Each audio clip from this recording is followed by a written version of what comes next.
দ্বিতীয় দফায় আবাসিক গ্যাসের দাম বাড়ানো অবৈধ, হাইকোর্টের রায়, আগস্ট থেকে পুরনো বিলি বহাল। বিচারকদের শৃঙ্খলা বিধির চূড়ান্ত খসড়া, আদালতের সুপারিশের বিপরীত, প্রধান বিচারপতির ক্ষোভ, বিশেষ বৈঠক আহ্বান। বগুড়ায় মা মেয়েকে নির্যাতনকারী ৩ আসামি রিমান্ডে, শ্রমিক লীগ থেকে তুফান বহিষ্কার, শাস্তির দাবিতে মানববন্ধন। ক্ষমতার চোরাগুলি খুঁজছেন খালেদা, বলছে আওয়ামী লীগ, সহায়ক সরকার থেকে দৃষ্টি ফেরাতে অপপ্রচার দাবি বিএনপি। নির্বাচনী রোডম্যাপ নিয়ে সংলাপ শুরু কাল, আস্থা ফিরিয়ে আনতে সাহসী পদক্ষেপ নেওয়ার তাগিদ বিশেষজ্ঞদের।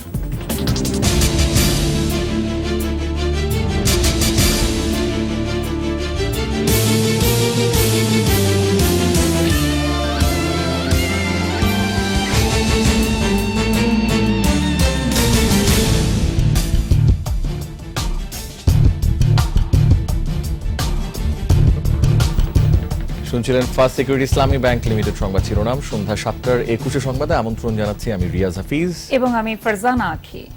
সংবাদে আরো থাকছে, বিসিএস এ আবেদনপত্রের দাম কমানোর দাবি প্রার্থীদের, ফি নেয়াই উচিত নয় বলছেন শিক্ষাবিদরা।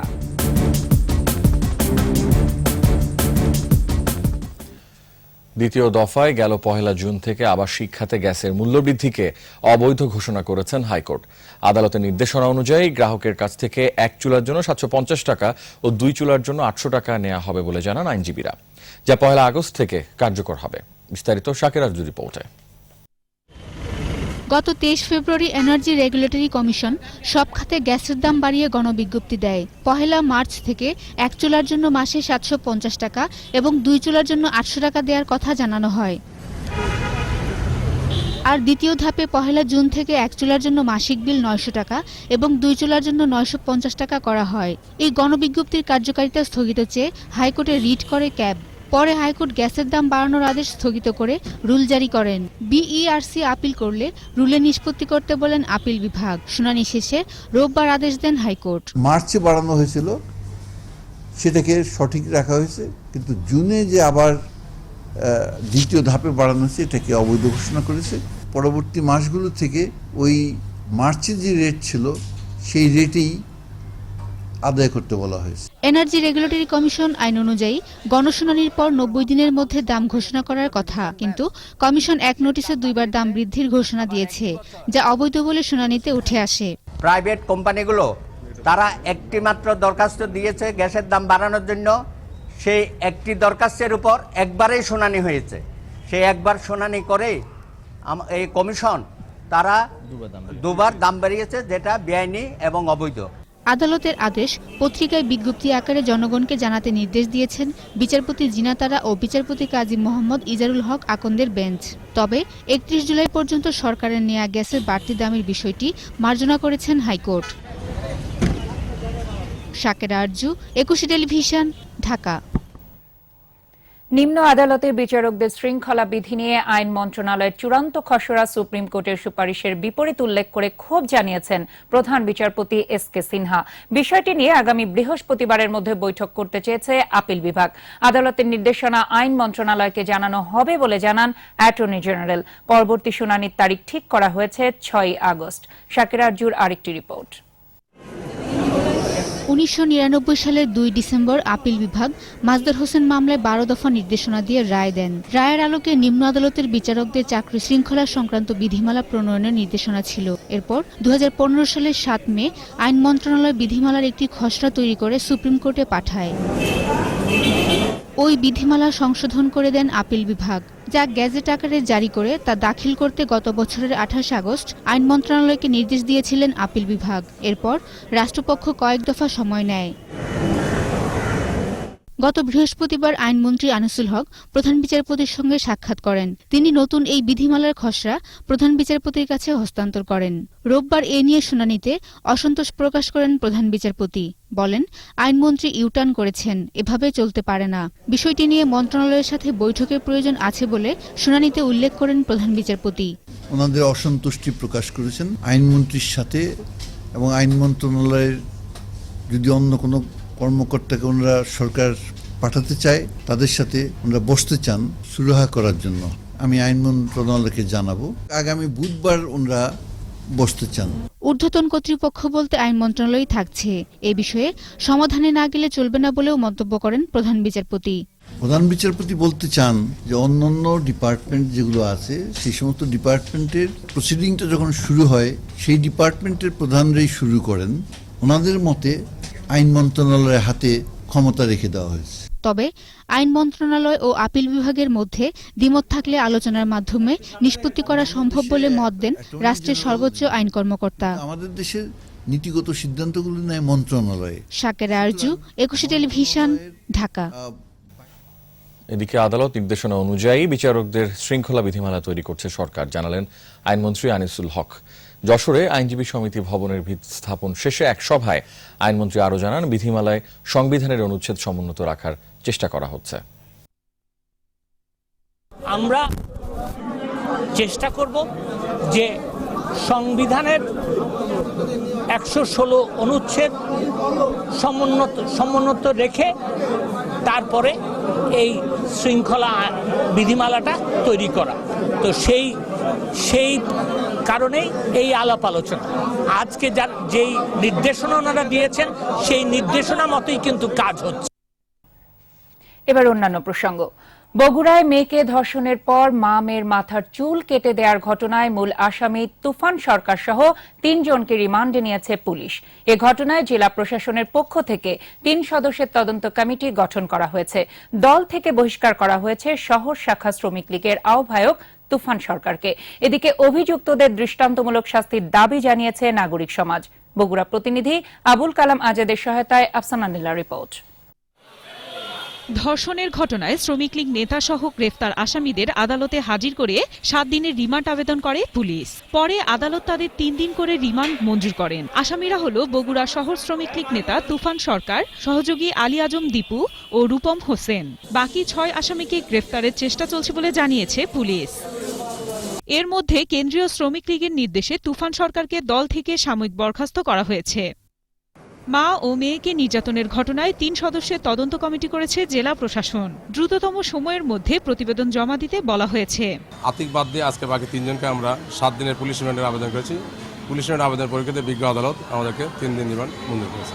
এদিকে রোববার দুপুরে বগুড়া শহীদ জিয়াউর রহমান মেডিকেল কলেজ হাসপাতালে চিকিৎসাধীন নির্যাতিতা শিক্ষার্থীকে দেখতে যান জেলা প্রশাসক। ওই কিশোরীর চিকিৎসার খরচ সরকারিভাবে বহন করা হবে বলে জানান তিনি। পরিবারটিকে আইনগত সাপোর্ট দেওয়ার যে জায়গাটি, জেলা ম্যাজিস্ট্রেট হিসেবে ওকে যতটুকু আইনগত সাপোর্ট দেওয়া প্রয়োজন এই মামলাটি পরিচালনা করার ক্ষেত্রে এবং ন্যায্য বিচার পাওয়ার ক্ষেত্রে এই কাজটি আমরা করব। তাই এই পরিবারটিকে এবং এই মেয়েটিকে আমরা সর্বোচ্চ আইনগত সাপোর্ট দিব। ভালো কলেজে ভর্তির প্রলোভন দেখিয়ে গেল 17 জুলাই ওই কিশোরীকে ধর্ষণ করে শ্রমিক লীগ নেতা তুফান সরকার। বিষয়টি জানাজানি হলে কিশোরী ও তার মায়ের ওপর নির্যাতন চালায় তুফানের স্ত্রী ও তার পরিবারের সদস্যরা। এদিকে ঘৃণ্য এই অপরাধে জড়িতদের দৃষ্টান্তমূলক শাস্তির দাবি জানিয়েছে বগুড়া সচেতন নাগরিক সমাজ। আফসানা নীলা, 21 টেলিভিশন। আগামী নির্বাচনে পরাজয় নিশ্চিত জেনেই ক্ষমতায় আসার জন্য বেগম খালেদা জিয়া বিদেশে বসে চোরাগলি খুঁজছেন বলে মন্তব্য করেছেন আওয়ামী লীগের সাধারণ সম্পাদক ওবায়দুল কাদের। সকালে ধানমন্ডিতে আওয়ামী লীগ সভাপতির কার্যালয়ে সম্পাদক মণ্ডলীর সভা শেষে তিনি এ মন্তব্য করেন। ওবায়দুল কাদের আরও বলেন, আওয়ামী লীগের বিকল্প হিসেবে বিএনপিকে দেখতে চায় না দেশের মানুষ। সম্পাদক মণ্ডলীর সভায় শোকের মাস আগস্টে দলীয় কর্মসূচি নিয়ে আলোচনা হয়। বন্যা পরিস্থিতি, দলীয় আয় ব্যয়ের খতিয়ানও উঠে আসে আলোচনায়। সাংবাদিকদের প্রশ্নের জবাবে বগুড়ায় নারী নির্যাতনের ব্যাপারে ওবায়দুল কাদের বলেন, তদন্ত করে দোষীদের বিরুদ্ধে ব্যবস্থা নেওয়ার নির্দেশ দেওয়া হয়েছে।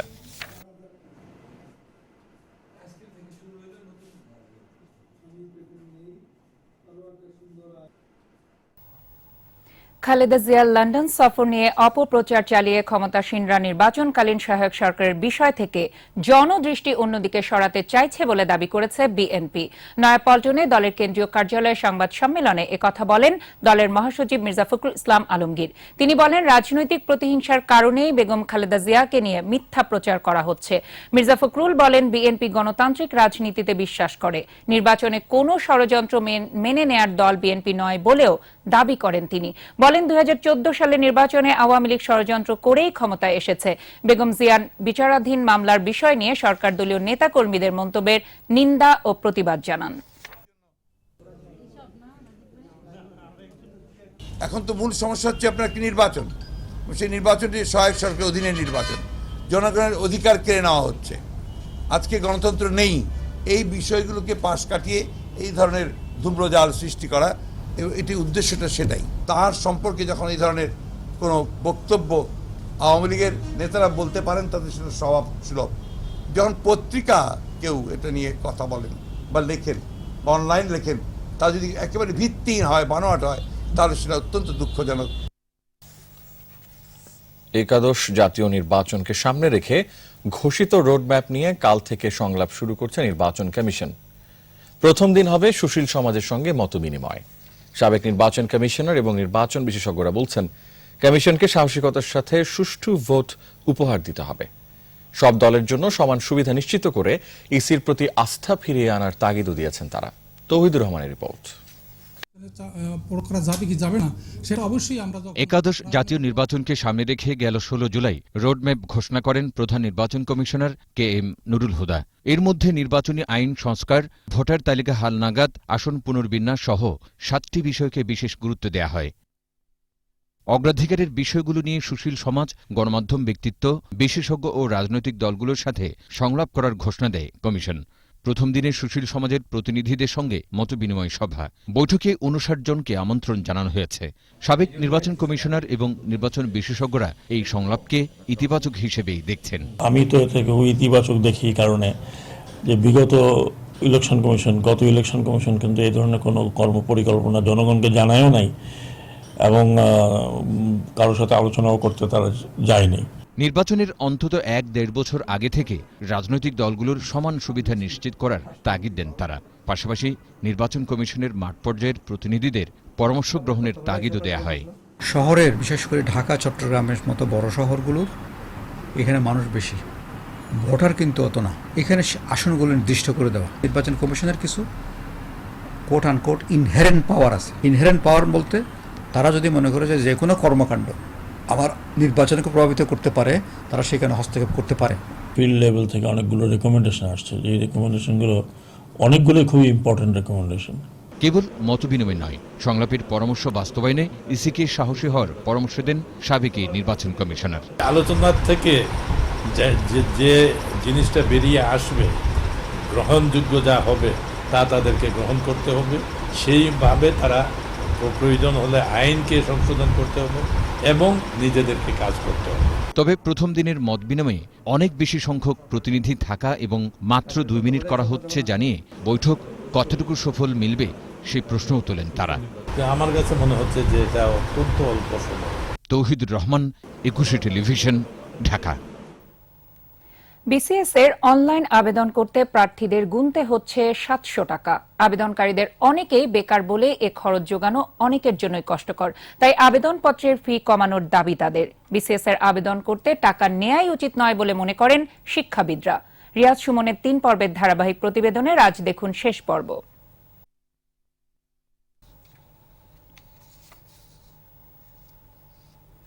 দর্শক, রিপোর্টটির জন্য আমরা অপেক্ষা করছি।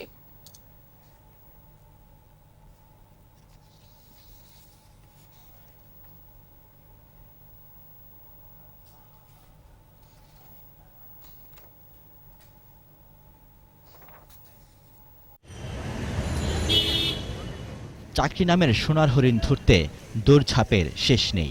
নানামুখী চাপে চিরে চ্যাপ্টা বেকার জীবন। তার উপর চাকরির আবেদনের সঙ্গে bank draft, pay order, postal order, চালান বা মোবাইল SMS এর মাধ্যমে ফি দেয়া তাদের জন্য রীতিমতো বোঝা।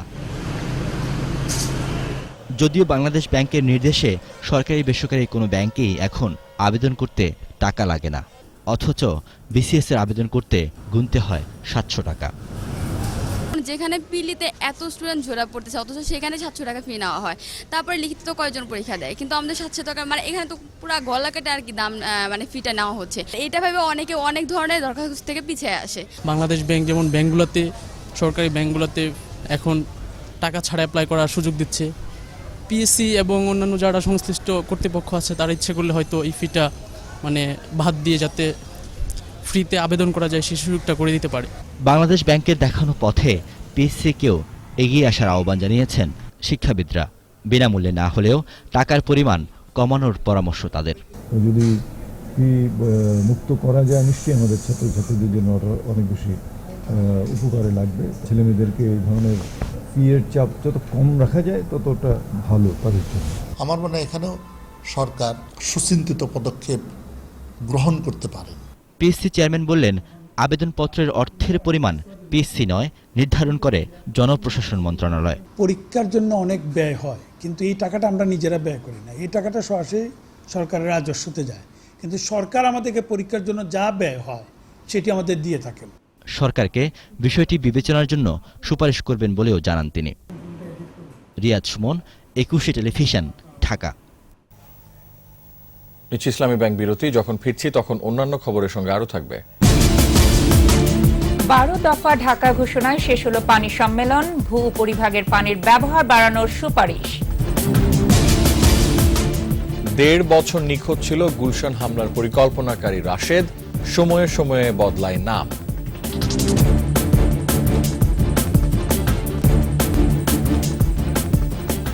দেখছেন সন্ধ্যা 7টার 21 সংবাদ। প্রধানমন্ত্রী শেখ হাসিনার সাথে সৌজন্য সাক্ষাৎ করেছেন বাংলাদেশে নিযুক্ত পাকিস্তানের হাই কমিশনার রাফিউজ্জামান সিদ্দিকী। প্রধানমন্ত্রীর কার্যালয়ে সকাল 10টায় তিনি এই সাক্ষাৎ করেন। কুশল বিনিময়ের পর দ্বিপাক্ষিক স্বার্থ সংশ্লিষ্ট বিষয়ে কথা বলেন তারা। এ সময় প্রধানমন্ত্রীর কার্যালয়ের ঊর্ধ্বতন কর্মকর্তারাও উপস্থিত ছিলেন।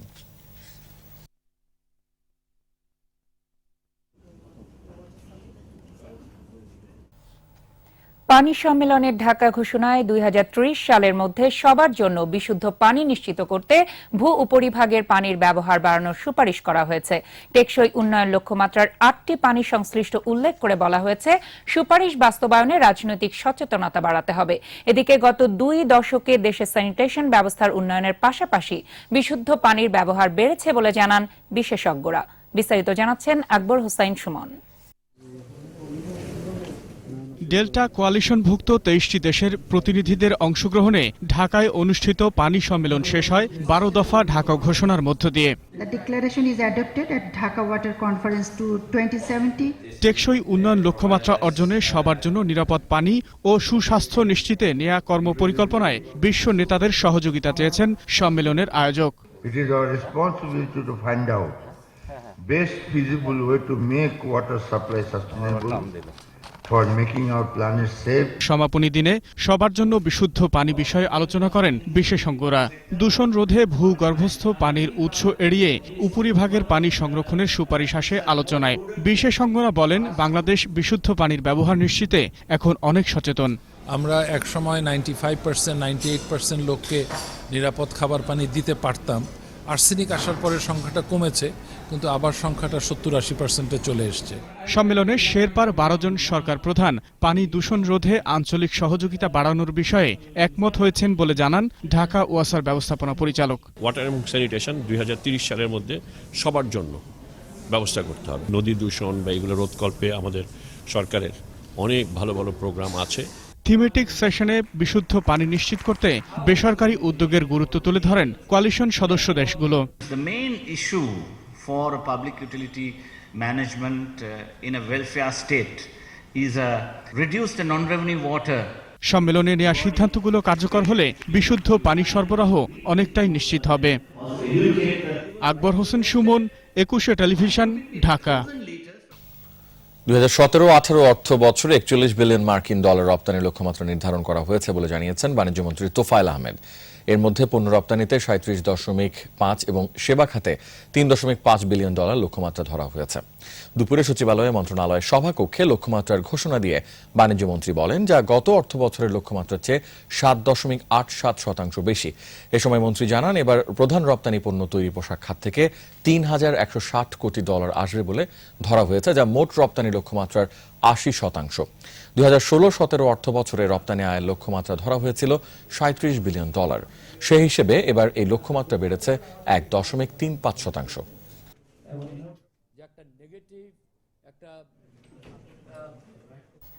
জিয়া চ্যারিটেবল ট্রাস্ট দুর্নীতি মামলায় 4 সাক্ষীকে জেরার অনুমতি চেয়ে বিএনপি চেয়ারপারসন বেগম খালেদা জিয়ার আবেদন মঞ্জুর করেছেন হাইকোর্ট। বিচারপতি মোহাম্মদ শওকত হোসেন ও বিচারপতি মোহাম্মদ নজরুল ইসলাম তালুকদারের বেঞ্চ এ আদেশ দেন। সাক্ষী 4 জন হলেন 3 ব্যাংক কর্মকর্তা শেখ মকবুল আহমদ, আমিরুল ইসলাম, অমল কান্তি দে ও দুদক কর্মকর্তা চৌধুরী MN আলম। এখন তাদের জেরা করতে পারবেন খালেদা জিয়ার আইনজীবীরা। জিয়া চ্যারিটেবল দুর্নীতি মামলায় 5 সাক্ষীকে জেরার আবেদন গত 5 জুন বিচারিক আদালত নাকচ করে দেন। এই আদেশের বিরুদ্ধে গত 23 জুন খালেদা জিয়ার পক্ষে হাইকোর্টে রিভিউ আবেদনটি করা হয়। সে আবেদনের প্রেক্ষিতেই হাইকোর্ট এ আদেশ দেন।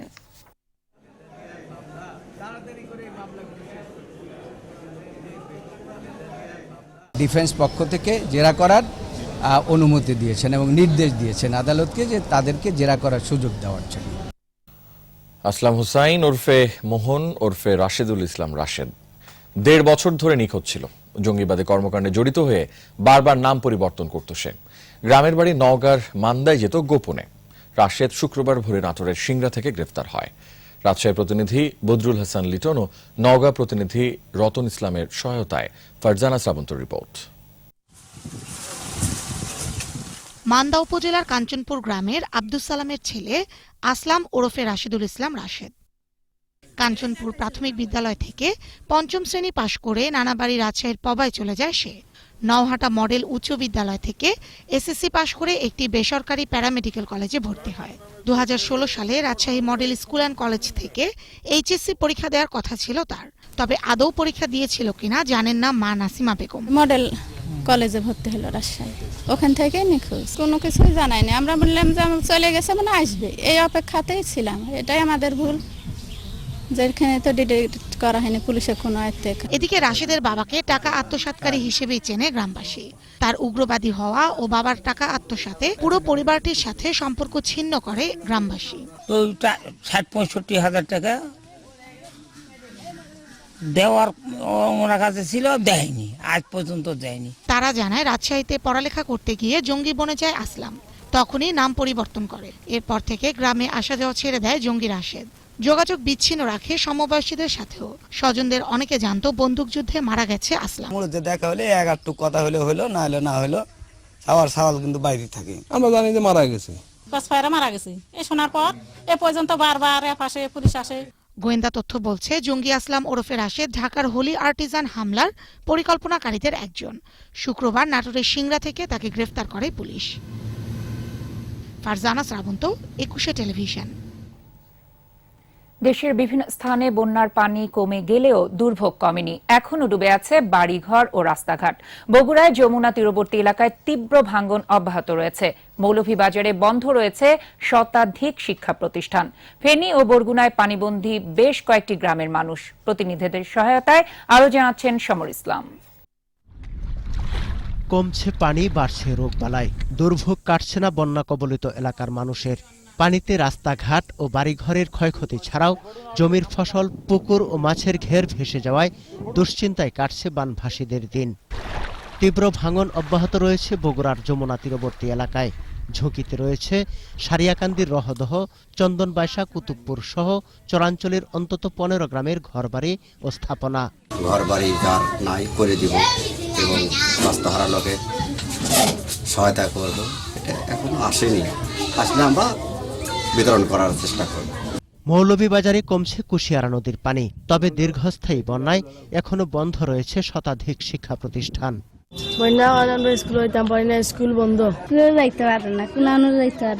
সরকারের পাশাপাশি ত্রাণ বিতরণে এগিয়ে এসেছে অনেক ব্যক্তি, প্রতিষ্ঠান ও বেসরকারি সংস্থাও। ছোট ফেনী ও কাটাখালী নদীর পানি কমতে শুরু করলেও এখনো পানিবন্দী সদর উপজেলার সরস্বতী ইউনিয়নের 5টি গ্রামের অন্তত 20,000 মানুষ। পানিতে তলিয়ে আছে রাস্তাঘাট, আমনের বীজতলা সহ ফসলের জমি। বন্ধ রয়েছে বেশ কয়েকটি শিক্ষা প্রতিষ্ঠান। মহিলারা রান্না বান্না করতে পারতেছে না, তাদের সবার ঘরে পানি উঠছে। পুকুরে প্রায় 2 লক্ষ টাকার মাছ ছিল, এখন মাছগুলো আছে কিনা সেটা সঠিক জানি না। এদিকে ভেঙে যাওয়ার 10 দিন পরও সংস্কার করা হয়নি বরগুনা জেলা সদরের নলটোনা ইউনিয়ন পানি ব্যবস্থাপনা সমবায় সমিতির বাঁধ। এখনো পানিবন্দী গোড়াপদ্মা, ছুনবুনিয়া ও পাতাকাটা গ্রাম। পচে নষ্ট হচ্ছে এসব গ্রামের ক্ষেতের ফসল। গুড়ো গাড়ালই আমাকে কোন হানে উড়ন যায় না, উড়ন লাগে নৌকায়। আমরা ওই চিড়ে খাই রয়েছি 3 অক্টোবর। ক্ষতিগ্রস্ত বাঁধটি দ্রুত সংস্কারের দাবি জানিয়েছে এলাকাবাসী। সমর ইসলাম, 21 টেলিভিশন। এদিকে যে কোনো ধরনের প্রাকৃতিক দুর্যোগ মোকাবেলায় বাংলাদেশ সরকার প্রস্তুত রয়েছে বলে জানিয়েছেন দুর্যোগ ব্যবস্থাপনা ও ত্রাণমন্ত্রী মোফাজ্জল হোসেন চৌধুরী মায়া। সকালে বঙ্গবন্ধু আন্তর্জাতিক সম্মেলন কেন্দ্রে দুর্যোগ ব্যবস্থাপনা বিষয়ক প্রথম জাতীয় কনভেনশনে তিনি একথা বলেন। খাদ্যে স্বয়ংসম্পূর্ণ এবং বন্টন ব্যবস্থা ভালো থাকায় গত 4 মাসে ভূমিধস সহ প্রাকৃতিক দুর্যোগ মোকাবেলায় সরকারের সাফল্যের কথাও তুলে ধরেন মন্ত্রী। প্রাকৃতিক দুর্যোগ বিশেষ করে বজ্রপাত থেকে রক্ষায় বেশি করে তাল গাছ রোপণেরও আহ্বান জানান ত্রাণমন্ত্রী। পরে তিনি দুর্যোগ ব্যবস্থাপনা সম্পর্কিত মেলা ঘুরে দেখেন। আবার নিচ্ছে ইসলামী ব্যাংক বিরতি। যখন ফিরছি তখন অন্যান্য খবরের সঙ্গে আরো থাকছে। নবম ওয়েজ বোর্ড গঠন, 57 ধারা বাতিল চেয়ে কঠোর কর্মসূচির হুঁশিয়ারি সাংবাদিক নেতাদের, তথ্যমন্ত্রীর পদত্যাগ দাবি। অন্তর্বর্তী প্রধানমন্ত্রী নির্বাচনে তোড়জোড় পাকিস্তানে, 1 আগস্ট জাতীয় পরিষদের অধিবেশন।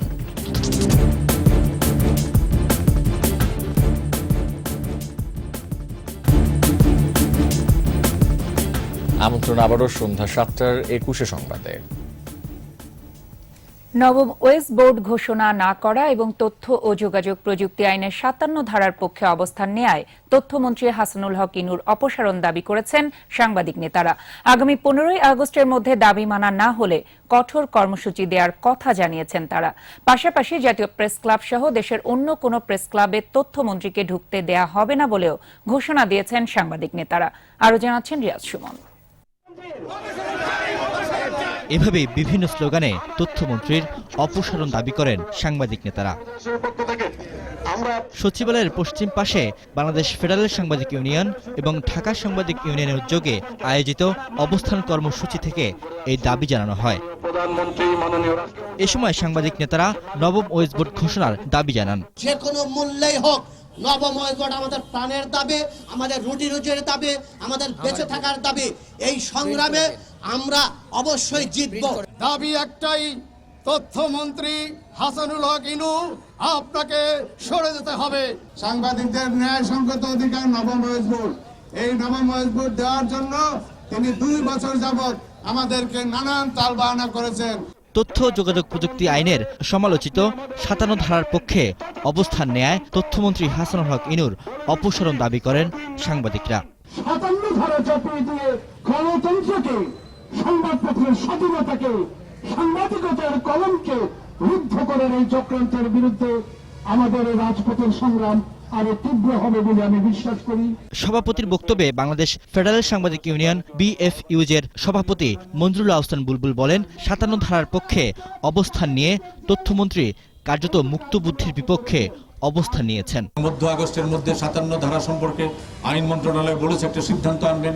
আমরা এই ধৈর্যটুকু দেখাতে চাই। যদি 57 ধারা সম্পর্কে মধ্য আগস্টে গ্রহণযোগ্য কোনো সমাধান না হয়, তাহলে পরে ওই কালো আইন বাতিল করার জন্য দেশে এবং বিদেশে যে ধরনের আন্দোলন করা দরকার সেটি হবে। আগামী 15 আগস্টের মধ্যে নবম ওয়েজ বোর্ড ঘোষণা করা না হলে কঠোর কর্মসূচিরও হুঁশিয়ারি দেন তিনি। বাংলাদেশের কোনো প্রেস ক্লাবে মাননীয় তথ্যমন্ত্রী আপনি যেতে পারবেন না। বিটিভিতে আপনার বক্তব্য প্রচারিত হতে থাকুক, বাংলাদেশের কোনো মিডিয়া আপনাকে ধারণ করবে না। এদিকে কক্সবাজার, রাজশাহী সহ দেশের বিভিন্ন স্থানে একই দাবিতে কর্মসূচি পালন করেছেন সাংবাদিকরা। রিয়াজ সুমন, 21 টেলিভিশন, ঢাকা। মুক্তিযুদ্ধের নবম সাব সেক্টর কমান্ডার মেজর জিয়াউদ্দিনকে শেষ শ্রদ্ধা জানিয়েছেন সর্বস্তরের মানুষ। ঢাকা বিশ্ববিদ্যালয় মসজিদে প্রথম জানাজার পর তার প্রতি শ্রদ্ধাঞ্জলি নিবেদন করতে কেন্দ্রীয় শহীদ মিনারে জড়ো হন তার সহযোদ্ধা, রাজনৈতিক নেতারা। এই সময় বিভিন্ন সামাজিক সাংস্কৃতিক সংগঠন সহ নাগরিক সমাজের প্রতিনিধিরা তাকে শেষ শ্রদ্ধা জানান। অশ্রুসিক্ত নয়নে জিয়াউদ্দিনের স্মৃতি তুলে ধরেন তার সহযোদ্ধা, বন্ধু, স্বজনরা।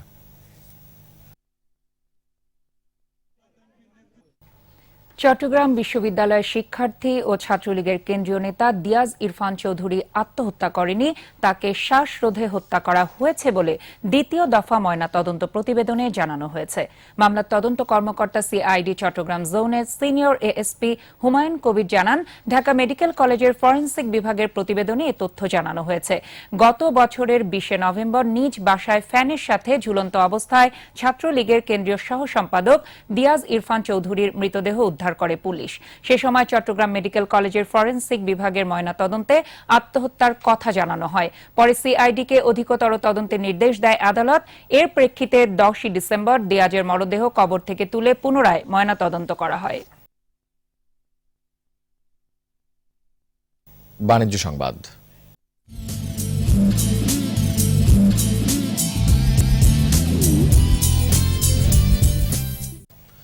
গ্রাহকদের সেবার মান আরও বাড়াতে চট্টগ্রামের পটিয়ায় কলেজ রোডে ফার্স্ট সিকিউরিটি ইসলামী ব্যাংকের মহিলা শাখা উদ্বোধন করা হয়েছে।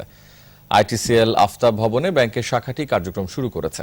সকালে আনুষ্ঠানিকভাবে শাখা উদ্বোধন করেন ব্যাংকের চট্টগ্রাম অঞ্চলের আঞ্চলিক প্রধান ওয়াহিদুর রহমান। এ উপলক্ষে অনুষ্ঠিত হয় দোয়া ও মিলাদ মাহফিল। এ সময় ব্যাংক কর্তৃপক্ষ জানায়, আধুনিক ব্যাংকিং সেবা নিশ্চিত করার পাশাপাশি গ্রাহকদের আরও উন্নত সেবা দেওয়াই ফার্স্ট সিকিউরিটি ইসলামী ব্যাংকের মূল লক্ষ্য।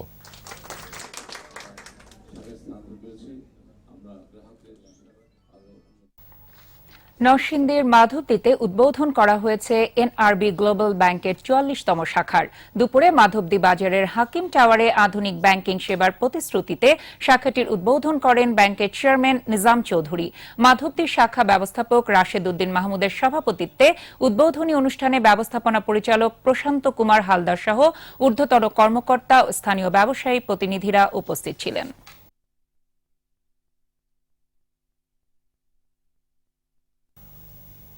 মডার্ন ডায়াগনস্টিক সেন্টার আন্তর্জাতিক সংবাদ।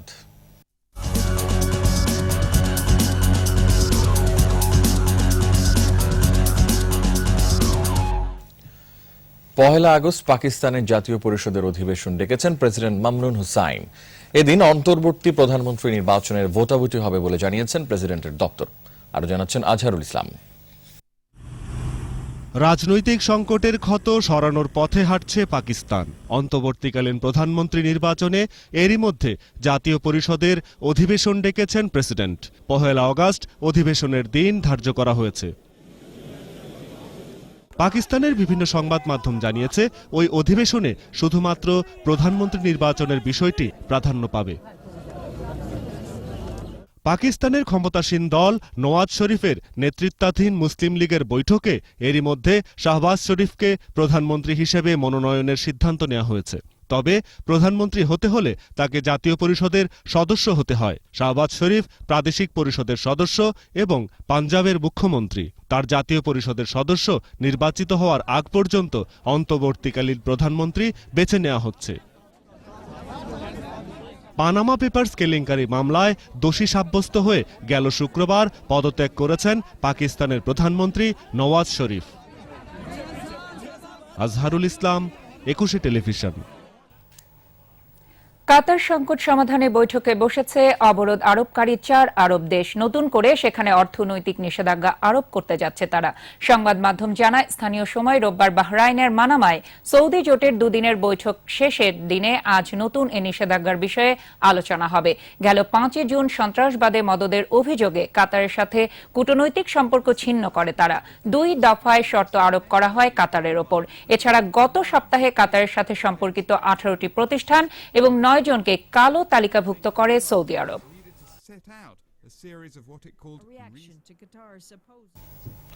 নিচে আরো একটি ইসলামী ব্যাংক বিরতি। যখন ফিরছি তখন অন্যান্য খবরের সঙ্গে আরো থাকবে। ইন্টারন্যাশনাল চ্যাম্পিয়ন্স কাপের এল ক্লাসিকো জিতল বার্সা। মেসি নেইমার নৈপুণ্যে হারল রিয়াল। বিশ্ব সাঁতার চ্যাম্পিয়নশিপে ড্রেসেলের একদিনে 3 স্বর্ণ জয়, স্পর্শ করলেন ফেলপসের রেকর্ড।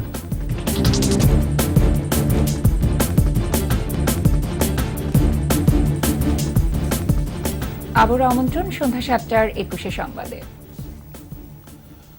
উন্নত চিকিৎসার সেবার লক্ষ্যে নিউরোসায়েন্স বিষয়ে বৈজ্ঞানিক সেমিনার হয়েছে।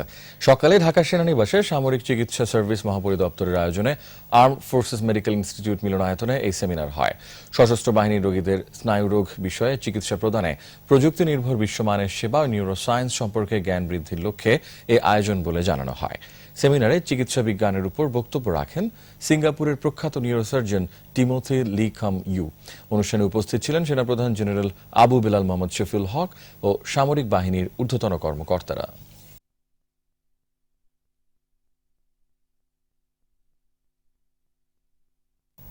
এ পর্যায়ে রয়েছে খেলার খবর, জানাচ্ছেন তাসনিম আফিফা।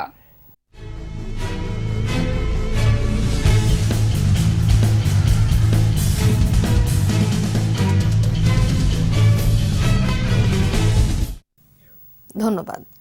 ইন্টারন্যাশনাল চ্যাম্পিয়ন্স কাপের এল ক্লাসিকোতে হাড্ডাহাড্ডি লড়াইয়ে জিতেছে বার্সেলোনা। চিরপ্রতিদ্বন্দ্বী রিয়াল মাদ্রিদকে কাতালানরা হারিয়েছে ৩-২ গোলে।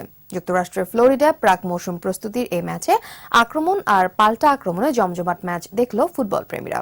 ধ্রুপদী এই ম্যাচের আরো খবর জানাচ্ছেন সৌরভ ইমাম। মিয়ামির সান লাইফ স্টেডিয়ামে দর্শকরা টার্মিনাল শটে বল জালে পাঠান ইভান রাকিতিস। হাল ছাড়েনি ইউরোপিয়ান নষ্ট করে বার্সাও, আর গোল না হলেও শেষ হাসি ছিল বার্সেলোনার খেলোয়াড় আর সমর্থকদের মাঝে। সৌরভ ইমাম, 21 টেলিভিশন।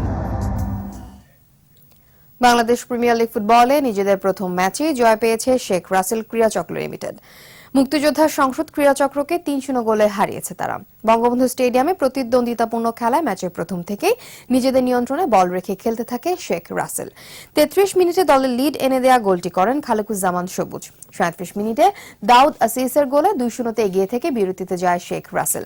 পিছিয়ে পড়ে দ্বিতীয়ার্ধে আক্রমণের গতি বাড়ালেও সাফল্যের দেখা পায়নি মুক্তিযোদ্ধা সংসদ। ৭৮ মিনিটে দলের তৃতীয় ও নিজের দ্বিতীয় গোলটি করেন দাউদ আসিস। শেষ পর্যন্ত আর কোনো গোল না হলে ৩-০ ব্যবধানে জয় নিয়ে মাঠ ছাড়ে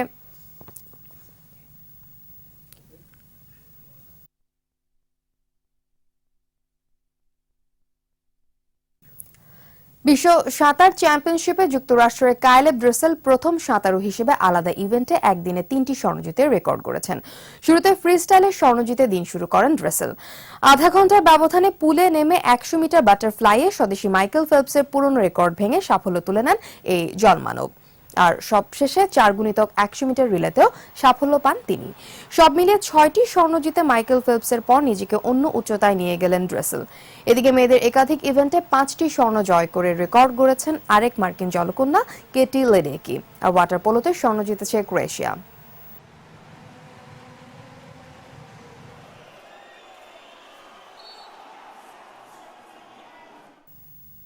এই ছিল আমার কাছে খেলার খবর। ফিরছি মূল খবরে। ধন্যবাদ আফিফা। আর এরই সাথে শেষ করছি সন্ধ্যা ৭টার ২১ সংবাদ। তবে যাবার আগে ফার্স্ট সিকিউরিটি ইসলামী ব্যাংক লিমিটেড সংবাদ শিরোনামগুলো জানাচ্ছি আরো একবার। দ্বিতীয় দফায় আবাসিক গ্যাসের দাম বাড়ানো অবৈধ, হাইকোর্টের রায়। আগস্ট থেকে পুরনো বিলি বহাল। বিচারকদের শৃঙ্খলা বিধির চূড়ান্ত খসড়া আদালতের সুপারিশের বিপরীত, প্রধান বিচারপতির ক্ষোভ, বিশেষ বৈঠক আহ্বান।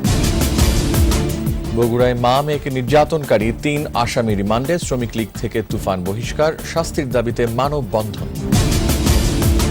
ক্ষমতার চোরাগুলি খুঁজছেন খালেদা, বলছে আওয়ামী লীগ। সহায়ক সরকার থেকে দৃষ্টি ফেরাতে অপপ্রচার, দাবি বিএনপি। নির্বাচনী রোডম্যাপ নিয়ে সংলাপ শুরু কাল। আস্থা ফিরিয়ে আনতে সাহসী পদক্ষেপ নেওয়ার তাগিদ বিশেষজ্ঞদের। সর্বশেষ খবর জানতে ডায়াল করুন 2021 নম্বরে আর ভিজিট করুন 21-tv.com ওয়েবসাইটে। এছাড়া ফেসবুকে লগ ইন করতে পারেন facebook.com/2124 অনলাইনে। পরবর্তী সংবাদ রাত ৯টায় দেখার আমন্ত্রণ রইল। ধন্যবাদ।